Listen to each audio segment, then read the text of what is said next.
Welcome back to 11th grade American Literature for the spring semester. Okay, so just to give you guys the rundown for the semester, we are starting at realism beginning right now, and then we are going to finish in the 21st century in May.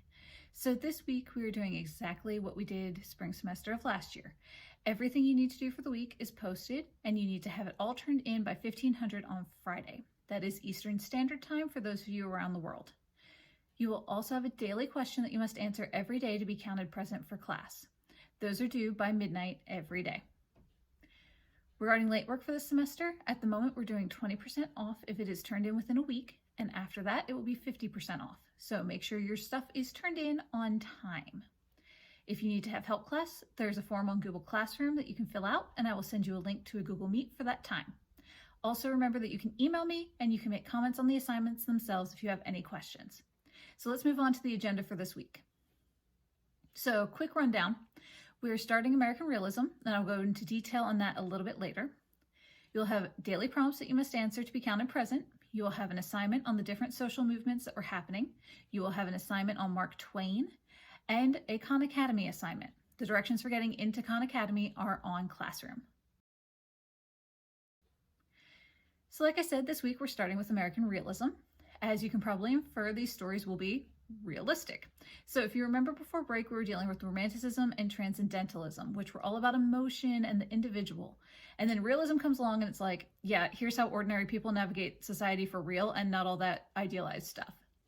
It's a popular genre throughout the Civil War and up to the end of the 1800s, but remember that all these genres are smooshy and elements of many of them can be seen in later literature as well. But there are three big pieces that I want you to pay attention to as we read. The first is verisimilitude. That means there is a resemblance of truth in the story. This could have actually happened, and instead of making commentary on the state of things, the author is simply observing the things that happened and leaving you to make your own judgment. The second thing to pay attention to is character.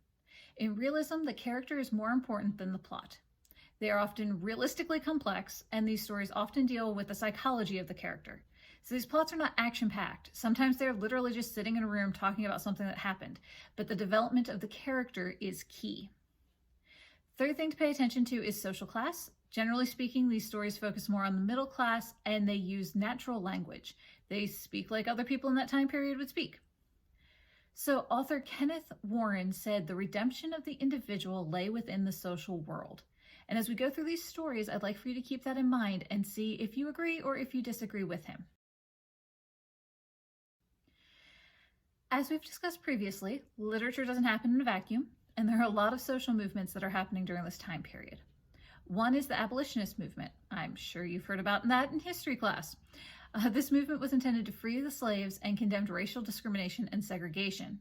However, not everyone had the same ideas as to how that was going to be accomplished. Another movement was the women's rights movement, which started with the women's suffrage movement and expanded from there.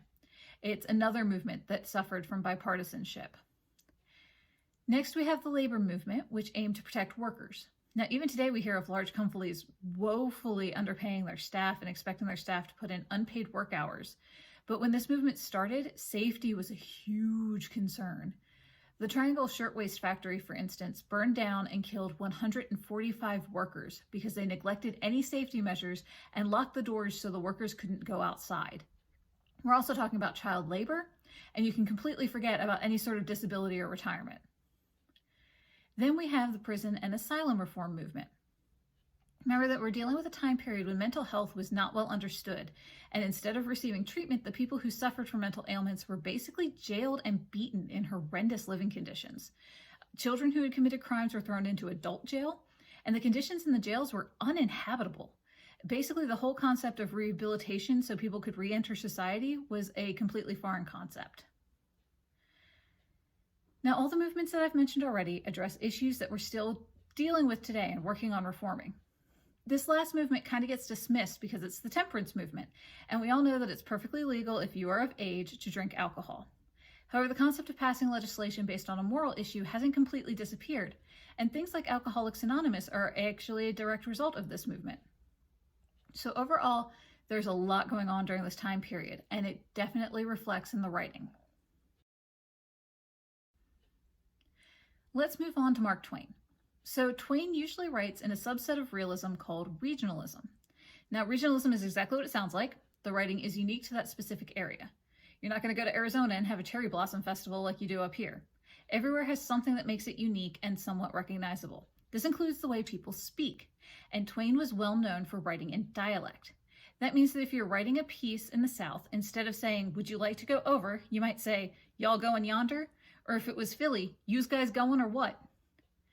So Twain writes about the Mississippi Delta because that's where he grew up, and that's where he learned to be a steamboat captain.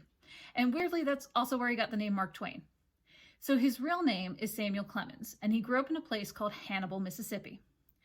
It actually is the inspiration for several towns later on in his writing, and Mark Twain is actually something they would do on steamboats. So they would drop a rope called a twain to see how deep it was in any given spot and then actually mark it. So he wrote a lot, but Huckleberry Finn is probably his best known novel. We're going to read one of his short stories, The Celebrated Jumping Frog of Calaveras County. Basically, the background you need to know for this is to know that people will bet on anything, even seeing how far a frog will jump.